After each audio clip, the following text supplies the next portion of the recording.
Good morning mga kahayahay at mga kayanyan. Good morning ka muna. Dali lang oh. Kita ating kilikiling maitim.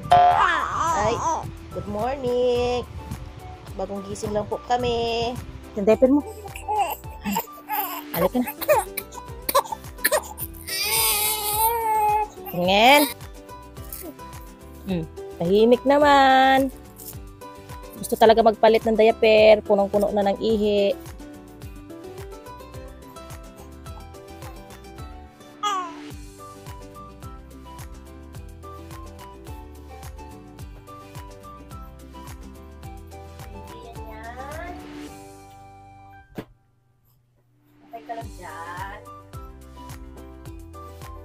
Magpapaaraw kami muna ni Yan. Pinila, vampiran tayo. Hindi tayo lumalabas ng bahay. Hello! Good morning! Hey! Magpapaaraw kami ni Yan. Kuhan si Kiwi. Kiwi!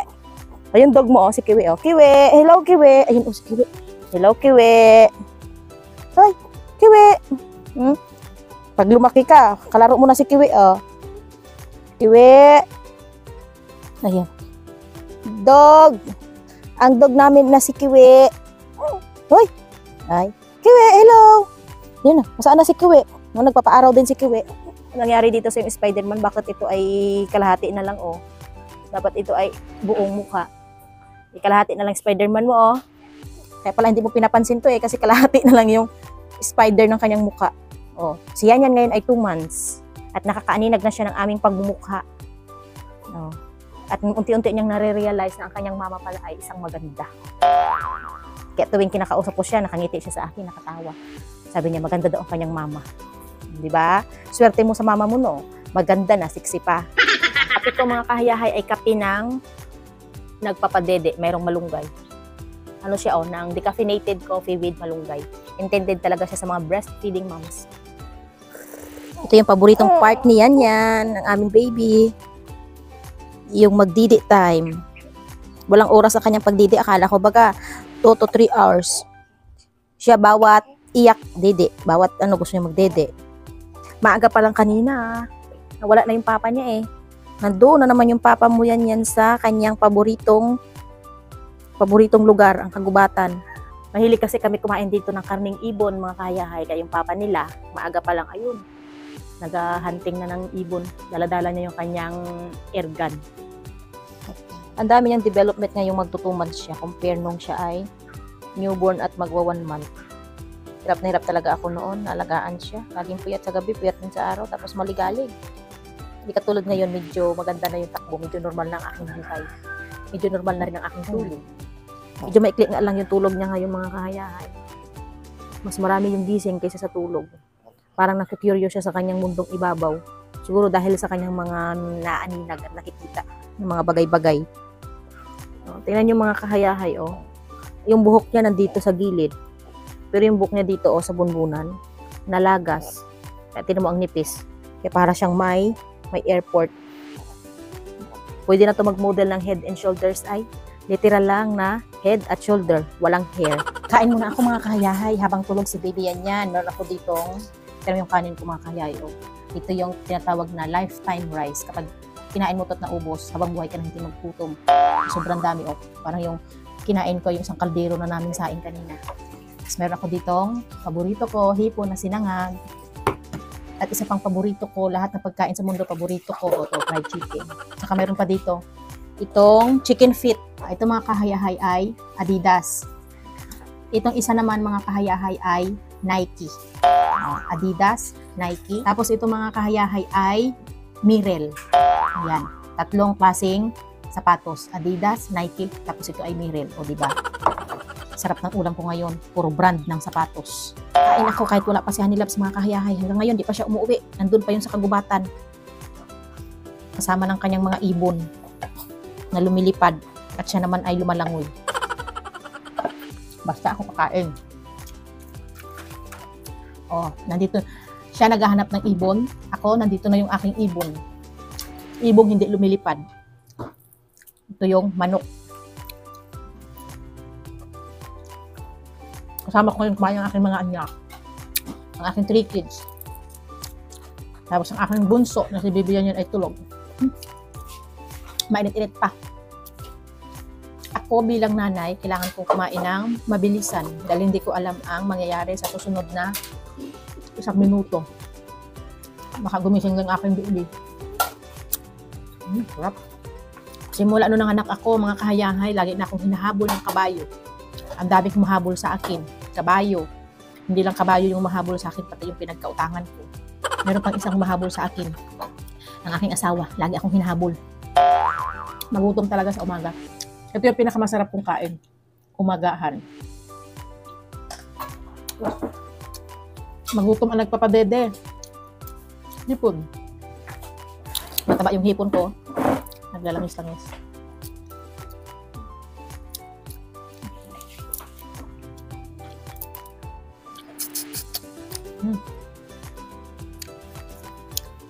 Kung saan ka man kagubatan ngayon, Honey Labs, bahala kang magutom dyan. Ako kakain na. Buti ikaw, di ka nagpapadede. Ang pagkain ng masarap na pagkain ay nakakawala ng stress. Inom tayo mga kahayahay ng iniinom ko para pamparami ng gatas. Itong malunggay, okra, luya, tea drink. So, meron ako ditong ice. Masarap itong mga kahayahay, parang lasang Coke. Kaya pag nag-crave ako ng soft drink, salip na soft drink sa inumin ko, ito na lang. At isa healthy kasi may malunggay. Dito dumami yung gatas ko eh. Parang soft drinks o parang Coke. Sarap. Sarap. Daw milk tea na parang Coke. Ayan, tapos nang kumain ang mama, pero tulog pa si Yan dito sa kanyang duyan na aboy. Oh. Ayan mga kahayahay. Binila namin siya ng duyan na yun na pang sosyalin. Ay ayaw niya. Dito masarap ang kanyang tulog sa duyan na aboy. Sumusunod siya sa kasaysayan ng kanyang pamilya. Ako noon sa aboy din ako noon natutulog. Pati itong mga kuya at ate sa aboy din. Kaya ayan siya, aboy din. Kami ang pamilyang aboy. Ito yung aming family history dito sa probinsya mga kahayahay. Itong duyan na aboy, kumot na ginawang duyan. Tawag sa amin yan ay aboy. Pag nagpatulog kami noon, nagpatulog ako ng kapatid ko. Naabutan ko pa yung kapatid ko pamangkin. So unang patulog mo, ganyan pa yan ang kanyang intensity.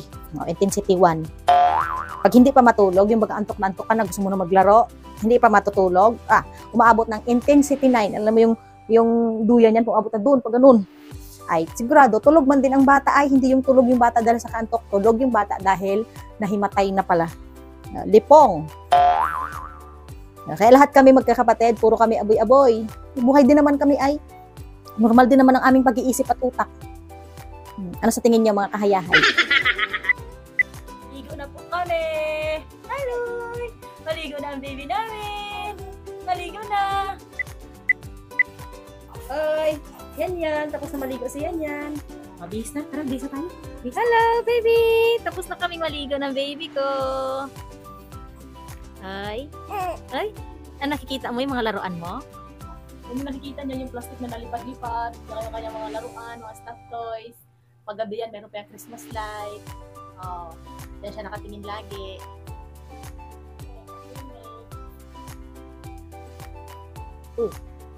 Laki ng mata oh. Ayan, 2 months old na po kami, mga kahayahay. Ayan na ang kanyang katawan ngayon, namimilog na, pero panot pa rin. Kailan tayo tutubuan ng buhok? Ha? Nabagal yung pagtubo ng buhok mo. Mas mabilis pa yung pagtubo ng buhok sa kilikili kaysa sa buhok mo. Ha? Yan. Yan ang aming 2 months old baby yan. Mga kahayahay, yung asawa ko maaga pa umalis kanina, naghunting ng ibon. Tingnan nyo kung anong klaseng ibon yung nahuli niya, Yan, ibon na may kaliskis. Kami sa isda kasi nitamad ako magbaril kasi malalim doon sa gilid yung binaril ko. Saan ito ng tilapia? May tubigan doon, yung parang mahaba pala yung parang ilog yan doon. May pispa? Hindi, ilog lang siya, nagaling sa dagat. Isda. Oo. Salit na ibon, tapos na yung kanyang nanting. Nakatawa siya. Ano ang problema natin? Huwag na problema. Ay, talaga naman ang baby ko. Sinong pogi? Pogi yan eh. Pogi ang baby yan namin. 2 months old ka na ngayon. Happy 2 months old, my baby yan yan. Alam mo sabi mo ngayon? Ay, wala. Ang aming baby yan yan. Mapisngi na. Kabango-bango na. Matutulog na ikaw? Matutulog na yan. Naantok ka na, ha? Naantok na ikaw? Kabango. Bakit ang baby, no? Kahit hindi nagtututbrush, mabango ang hininga? Nakaka-addict ang hininga? Nakaka-addict ang hamoy ng hininga? Wala. Sige na, matutulog na po kami. Madaya ka ha. Kala ko tulog ka na. Kahit biglang bubuklad ang mata mo. Kababaw talaga ng tulog niya. Para lang siya nag-iidlip. Ika mo. Laki-laki na naman ang mata. Nakabuklad na. Dahil tulog ang aking baby yan, sasamantalahin ko ang oras para naman sa aking sarili, mga kahayahay. Ako ay maliligo at mag-grooming para hindi halata na tayo ay kulang sa tulog. May tulog na din naman, kaya lang ay kulang.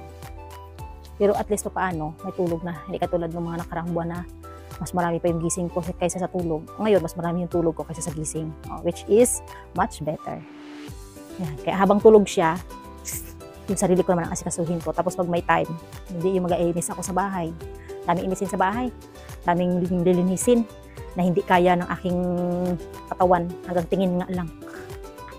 Wala tayong magagawa. Ganun talaga.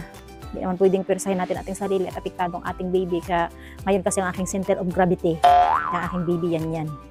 Kung dati ang aking center of gravity ay yung papa niya, ngayon yung baby na. So hindi na makasingit yung papa niya. Kaya minsan ay nag-iimot-imot yung papa niya na itsapwera na daw siya. Sabi ko ay ganun talaga. Binuntis mo ako eh. Kasalanan mo yan. Di sana ikaw, ay di sana hanggang ngayon ikaw pa rin ang aking baby damulag. Ngayon hindi na ikaw ang aking baby. Okay? Maliligo muna ako mga kahayahay. Sasamantalahin ko ang pagkakataon at panahon at oras at minuto at segundo ng ang baby ko ay tulog. So yung sarili ko naman ang aking aalagaan. Hindi yung wala na akong pera. Malungkot na nga ako. Tapos pangit pa. Ay ako, parang nasa atin na ang lahat ng sumpa. Kaya kahit malungkot tayo, basta maganda. Ko na mga kahiyahay, nakaligo na ang Wonder Nanay.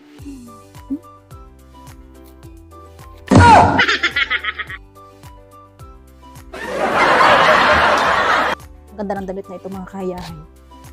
Talagang best for nursing mother. Yun. May bra ako mga kahiyahay ha. Tapos, may ano baga siya may tawag dito. May taklob. Tapos pag ginanon mo, tapos dito mo padadaanin yung didi. Baka sabihin niyo mga kahayahay, balat ko yan. Bra ko yan, mga kahayahay. Imported. Galing Jupiter. Hindi, ayun na nga.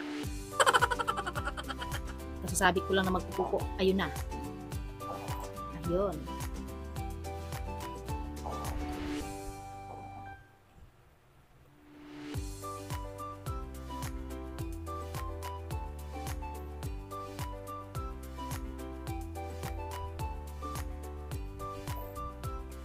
Yan ang aming routine. Pag gumising yan ng alas 12, magpupupo yan ng mga alauna or alas 2.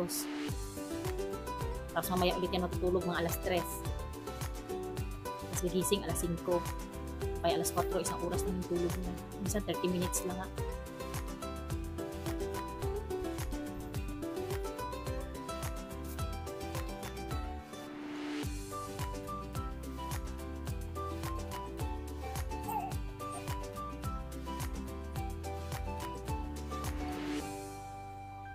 Hello. Hello. Maglalaro muna ang baby. Ay. Alay. Hello. Hello baby yan yan.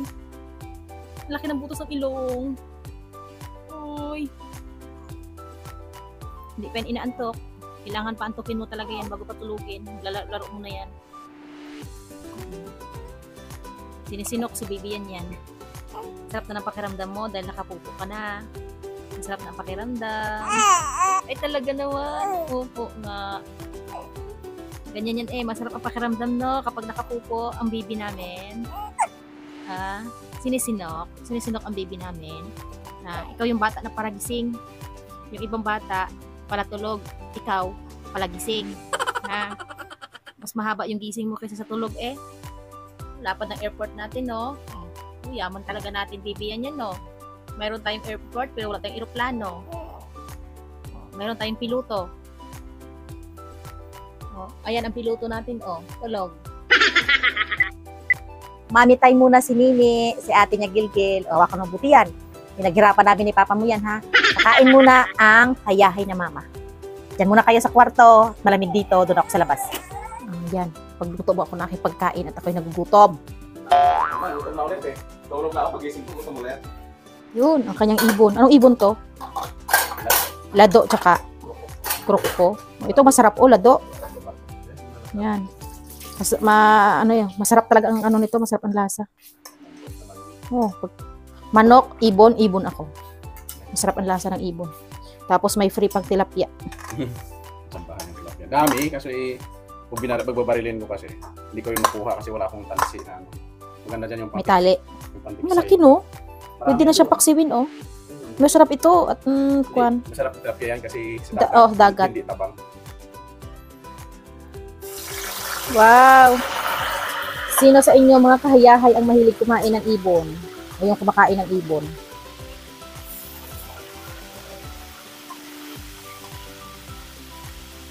Sabay natin yung isla. Sabay ko na. Kasi naman na tututo nun. Mas malasa lalo yung ibon at minarinate sa tuyo at kalamansi. Ang sarap. Nakakagutom. Ang isang pirasong ibon yan pag ako kumain, taob ang isang kalderong kanin. Mukha na rin para pantay yung luto niya. Takpan. Para pantay ang luto. At hindi siya undercook. Ready na yung kanin ko, mga kahayahan. Huwag nila biruin ang nanay na gutom. Kinaldiro talaga kung kumain ito. Ready na yung kanin. May kulang pa. Kape. Rice coffee. Malunggay and mangustin. Para sa nagpapadede, laging may malunggay. Vitamins ko, malunggay. Kape ko, malunggay. Cold drinks ko, malunggay. Lahat may malunggay. Kaya pati hininga ko, amoy malunggay. Hindi na yung kanin. Naghihintay na lang ako ng piniritong ibon. Ha? Okay lang? Very good. Baka naman tinakpan nyo na ng unan ng ulo nun, kaya okay lang. Ay, wag ka mong paiyakin. Patayin ko ang nagkapaiyak kay Bibian yan. Pag kumakain ako, may ubos na yung kanin ko. Yung ulam, hindi pa luto. Wala, mayroon mahal pa ng saging. Yan. Makayakay. Yung bunga ng aming, may langgam, may tigasaw, may ants. Tatlo yun langgam, tigasaw, ounce. Sarap. Piniritong ibon. Kain na. Kain. Kain ka, Toy. Kuha ka doon ng kanin. Kailangan kong magmadaling kumain at siya yan ay gising. Iyak. Inaaliw lang siya ng kanyang kuya, ate. Kambal.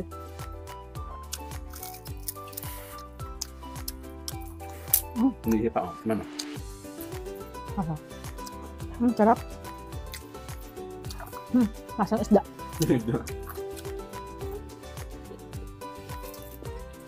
Daming isda doon. Sa ilog na yun, hindi ko lang binabaril ay hindi ko naman makuha. Lambatan. Ganda doon, kawil. Rod facing. Ganda doon. Sarap na.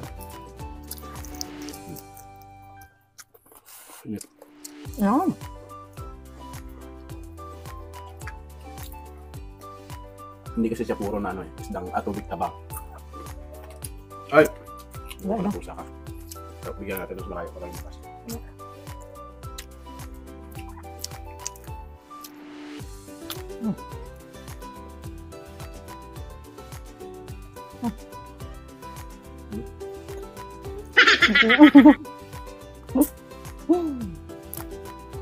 Bitin yung ibon mo. Kulang. May 10 sana yun o 5. 5, 10. Alam mo? Kape. tuturuan ko si Gel kung paano magpalit ng diaper sa kayanyan. Oh, dahil ate ka na talaga, matuto ka magpalit ng diaper at mag-alaga ng iyong kapatid. Para pag naging mama ka na, adi alam mo na lahat ni no. Gusto mo na maging mama? Ah, buti naman. Pag naging mama ka, patayin kita ng maaga. Sige, taas mo yan. Okay na. Sige nga, buhatin mo ako, marunong ka. Puwet, saka yung kanyang. Buhatin mo nga. Lieg, yung sabad ng lieg. Yan. Ipahapa mo sa dibdib mo. Yun. O, tayo nga, tayo. Ayun, galing. Bait-bait ng baby namin ngayon Talagang gusto niya ang tubig ang tubig sa hapon. Teka, bisa tayo. Nasaan ang liig? Naamoy ba? Tapos ang kilikili. Nasaan kilikili? Nasaan kilikili? Tapos na si baby yan. Mag-hotbath. Time to na siya. Time to dede. And then, hanggang sa matutulog. So, natutulog ito tuwing hapon. Alas 6. Paggabihin, alas 6. Tapos nagising ito may alas 9, alas 12, alas 3, bago alas 5. Yun ang daily routine namin ni baby yan. Araw-araw. Yung pasensya ko, humahaba, umiikli. Depende sa kanyang pagliligali. Pero ganun pa man, dahil tayo ay mother na, nanay, priority natin ang ating minamahal na bunso. Yan. Hanggang sa ako ay makabalik sa trabaho, yan ang aming pang-araw-araw na ginagawa. So pagdating sa pagkain, si Hanilab siya ang nag-prepare ng aking pagkain. Minsan wala siya. Kaya ang ginagawa ko, ako na ang nag-discarte ng pagkain ko kapag natutulog siya yan. Okay ngayon, kapag weekend, mas maalwan ako kasi nandito yung mga bata. May katuwang ako. Nandito yung si Kambal. Mas hirap ako kapag sila ay may pasok kasi nag-isa lang ako minsan kapag si Hanilab ay umalis. Lalo pa ngayon, nagpapagawa kami ng bahay kubo, pahingahan namin tuwing araw. So, busy din si Hanilab. Kaya ako na nag-discarte ng aking pagkain. Good night, Kito! Oh, matutulog na po yan. Antok na. Good night. Bye-bye na. Bye-bye. So, baybayan niyo po ang buhay niya yan hanggang siya ay lumaki, magbinata at mag-asawa at maging lulo. Ang sarap ng tulog ng baby namin. Tulog laway iyo. Kaya pala may pinagmanahan.